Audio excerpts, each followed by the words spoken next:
Greetings gamers, I'm Aaron Crow and welcome to MVPiece, the show where I pick the most valuable pieces out of your favorite board game. Whoa, nope, stop the episode right there. We have an urgent delivery.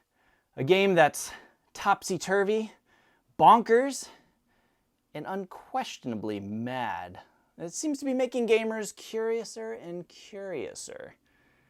So let's not be late for this unboxing date of Wonderland's War. Oh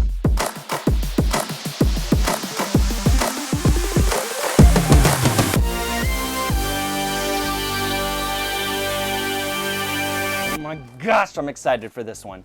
I actually got to play an early version of it back at PAX Unplugged 2019. Wow, time. And loved it. But I only got to play a demo, so it was only the first couple of rounds. So I was left hungry for more. So I'm ready to sink my teeth into this. Oh boy. It's also worth mentioning, I'm unboxing the retail edition today because I feel like it's important to see all the goodies that come inside this box, even if you miss out on the Kickstarter and the deluxe upgrades. Oh, I'm smiling as big as this cat is right now. I can't wait any longer. Let's open this thing. Oh my gosh. Oh man, look at all this. Draft your allies, build your bag. Fight for Wonderland. Man, this is such a cool theme. And of course, Manny just crushing it on the art. So much personality. 5 players, 25 minutes per player is not bad. It's a pretty good count.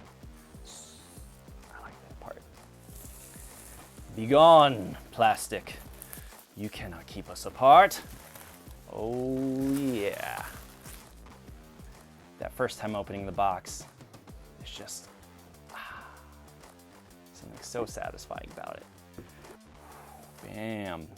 Ben Eisner, Tim Eisner, Ian Moss, Manny Tremblay, crushing it. Ooh, this is this rulebook's got some weight to it. Oh, and it feels good too.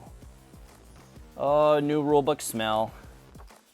Oh my gosh. All of this is in the game. All of this I'm about to open and touch. Finally. I'm digging the rulebook. Lots of examples, lots of visuals, easy reference. Oh yeah, this is gonna be good. Oh, I can't explain exactly. The rulebook feels good. The paper feels, this is some premium stuff. I don't know what's happening here, but this is like that top shelf paper. This is the good Dunder Mifflin stuff. This is the upsell. All day I could do that. Yeah. Oh man, and solid quick reference on the back, iconography, keywords, waging war. Oh, look at this. It's got like a little map. Are you doing this thing? Then follow these steps. Oh my gosh, this is gonna be the easiest game to teach. Explain all the rules, just pass this thing around, bam, we're playing, we're having fun. Hopefully I'm winning. Oh, what?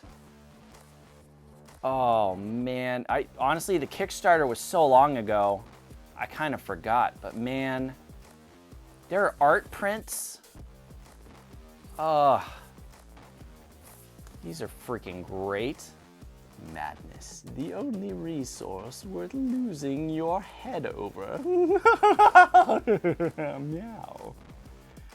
That's the voice I decided the Cheshire Cat is going to have whenever I play it. Oh man, delicate. I'm into it. All right. Ooh, we got the bits. Oh, these castles. Okay.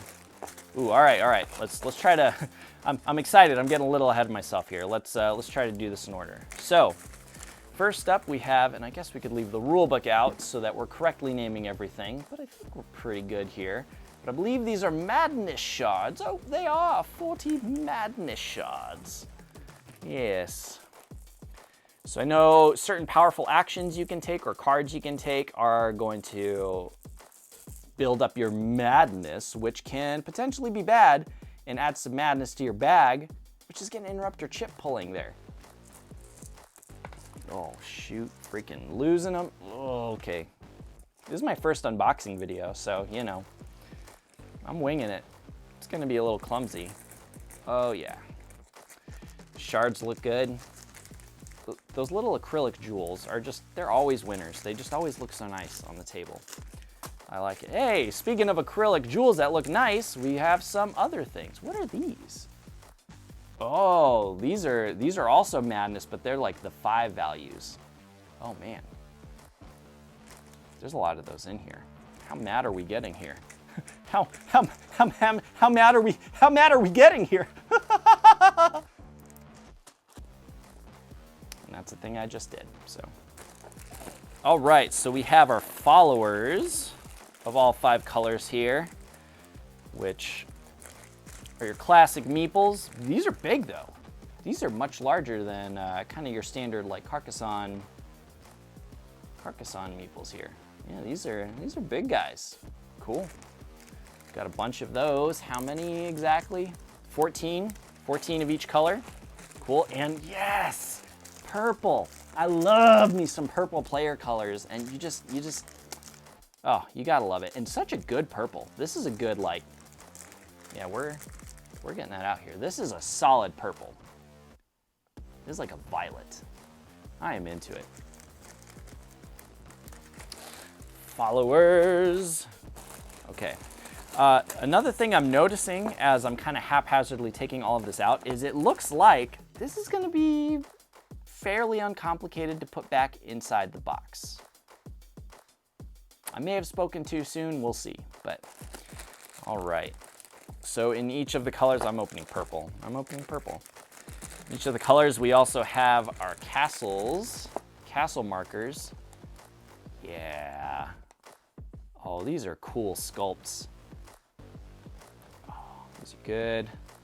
They feel good. They're also large, so they're gonna be very noticeable, very distinguishable from our followers there. Oh, these are good. These are good. There's 5 of each. Each player gets 5. I'm gonna get all of them out there. All of them out there. Okay, then we have our faction discs, wooden discs in all the colors. There you go. All the colors match really well. You don't always see that in games. Sometimes you get like different shades of yellow and it's just like kind of eye twitchy. But these are on point. Everything blends very nicely. Some cubes, some faction cubes. Cube dudes, faction cube, yo. I don't know.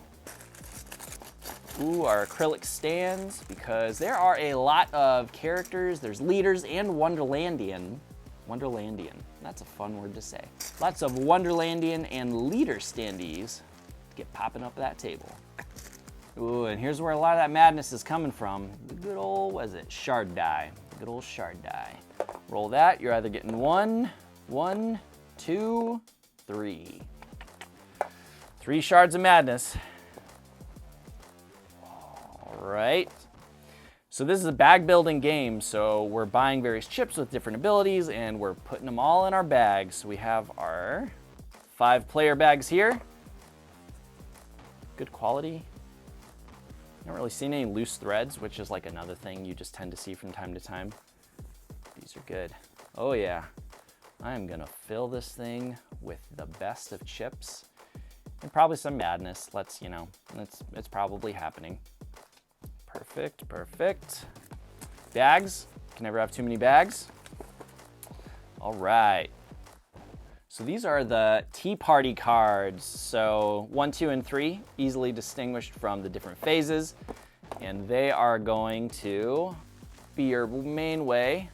Oh, so easy. Thank you so much when you do that kind of thing.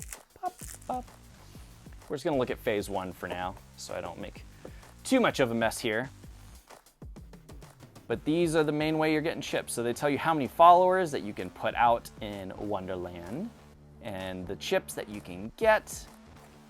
And then you'll see up in the corner there, they let you know if you gotta roll that shard die. So the better cards out there come with a little bit of risk, but you know, that keeps things interesting. That keeps things spicy, and we like things spicy at our tea parties. And some of the mildly weaker ones are kind of letting you get rid of shards, so you can, you know, it's a balancing act. You figure it out, or you go mad. These ones have like a gray background versus the blue background, so I gotta learn what those are about. But all right, what else we got? So we got some reference cards, and it looks like Ooh, these are the allies and Wonderlandians. So, oh man. And there's variants, so like you can see here the card soldiers, there's an A, B, C, or D, so you can mix them up. Flamingos, A, B, C, D. It looks like each of them has four different variants, so you could really mix and match, and you could really add a lot of replayability and variety to each game. Always a big fan of that. Cannot wait to try them all. Let's open this next batch of them. So easy. Yes. Yes. Opening cards like a pro. Love it. More reference. More reference. Here's the Wonderlandians. Oh yeah. Dormouse, Knave of Hearts, Griffin, Unicorn, Walrus, Carpenter, Humpty Dumpty. Yeah, this is good.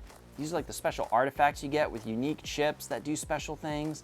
Feather of the Griffin, Humpty's glove, Walrus's monocle, Watch of the White Rabbit, March Hare's biscuit. You're just stealing his food. Ooh, and hey, Caterpillar's hookah. Puff puff, important. Gotta get puffing on that. What have we here? Quest cards. Boom. Beseech the Birdsmith. Industrial Strength Revolution. Rally the weak. Wonders upon wonders. High stakes bird poker. You have to end a battle with... So a lot of these are very specific where you have to end at a certain strength, maybe in a certain location. So they're very specific. Army of None, Call the Banner. Yeah, cool. I'm into it. All about the quests. I'm gonna quest left and right, just you wait.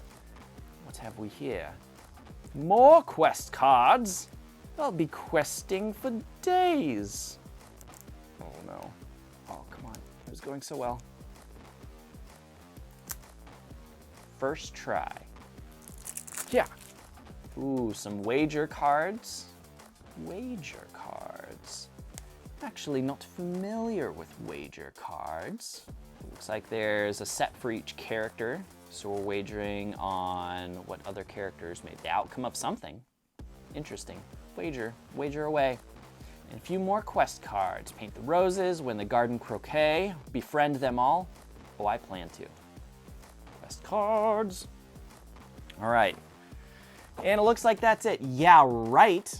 We need the chips. Give me them chips. Oh, and the board. Ooh, what is this little number? Wonderland's War, A Tale for Tea Time. Oh, do you hear that fresh binding crack? Oh, this is all of the art and the narrative stuff that they were releasing during the Kickstarter campaign. Prologue. So this is the whole story of why Wonderland's at war and what's going on. I did not know this was included. Oh man, this is a whole thing. This is what? This is a 60-page book. A 60-page fully illustrated book on top of the great game. Oh, just that's value. Value. That is definition of value. Oh man. Oh man, I'm so excited to open this board. Oh, it's gonna be big. Oh my gosh, it's gonna be big. Huh? Oh, it's large. Oh my gosh. This thing is, this is huge. I'd be curious to actually measure it. I'm curious what the dimensions are. I'm gonna have to find out, because this thing is seriously massive.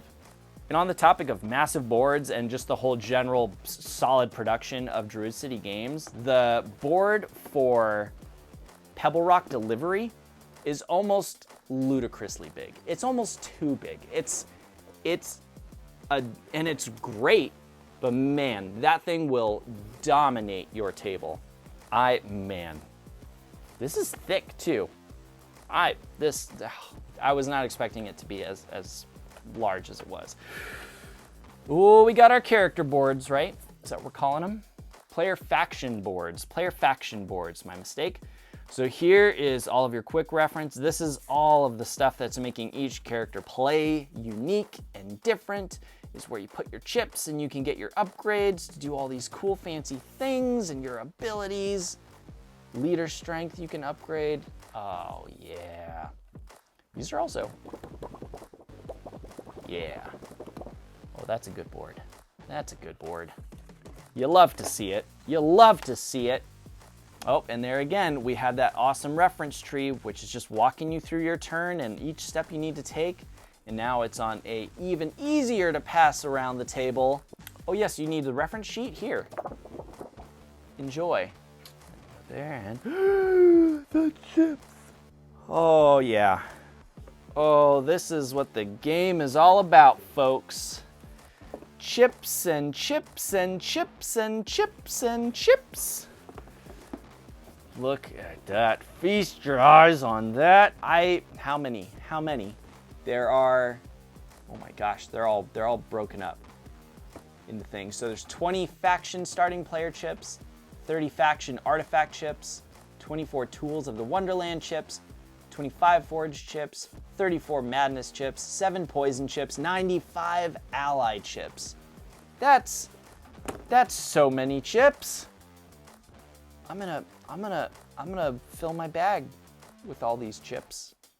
And we have our shields too, which can protect you from some madness draws. Here are all the forge chips. These are the different, so these go at the locations. So maybe in phase 1, it's not worth as many points, but if you can stick it out and dominate control until the 3rd round, it pays off a little bit more. There's some that are a little more even in points across the board. Oh, I'm gonna punch them. I'm gonna punch them all later. All right, the chips. And looks like last, certainly not least, we have our character standees. Oh, the Caterpillar, Humpty Dumpty, Mad Hatter. So these are all going into those acrylic things. They're all fully illustrated. I like that the background color extended beyond the art. Sometimes you just have that white outline around the characters and it just kind of breaks them out of the theme a little bit, but these are really immersive ones. Ooh, here's our starting battle standee, the sword there, that moves around. Oh, all the art is just so good in these. I like how the Cheshire Cat's chips are just smiles. And of course, some little promo tokens for some of their other games. Grim Masquerade, great. Sorcerer City, I love Sorcerer City. Expect an episode on that one. And of course, Tidal Blades. I love Tidal Blades. There's an episode about how much I love Tidal Blades. I can't wait for Tidal Blades 2. Go play Tidal Blades. Go play Tidal Blades. And just to make sure, because I know this publisher has a little bit of a reputation for sometimes sneaking in some promo cards or something like that inside the box. Doesn't look like that's the case here, but I think that's only because they surprised me with our Wonderland's War Tale for Tea Time book. Oh, just so good. It's just so good. Maybe they mentioned that this was going to be included, but I didn't remember. The campaign was a while ago, you know, the time. Yeah. And it looks like that's everything. Nope, no, it's not. Because while this is the retail edition, I did purchase the add-on upgrade for the premium chips because I knew chips are such a big part of the game. They're going to be handled a lot. I wanted something really satisfying in those bags. So I did get that. This is the chip box for all of them, and oh yeah, listen to that. We gotta crack a few of these open. Oh, that's like, it's like a couple pounds of chips. Oh man, yeah. I cannot wait. Oh, would you look at these? So these will just replace all the cardboard ones. I might not even punch my cardboard ones out with these because get my purple chips. Oh yeah. Let's give it a test run here. Just throw a bunch of those. Oh yeah. Yep, that's the sound. That's the sound you want to hear. That is what you want to feel. This recommended. If you can still get your hands on these premium chips, they're also, I forget the terminology. It's like triple heat, quadruple. They're heat printed, something with heat. There's some hot heat technology going on here to put the image on there in a way that's going to be really lasting. And man, it just looks like it's part of the chip. It's got a little bit of a foil sheen to it too. That's gonna be good. That's gonna be good. All right, well, all that will be left is, let's take a look. Let's take one last quick little look inside the chip box here. Safety.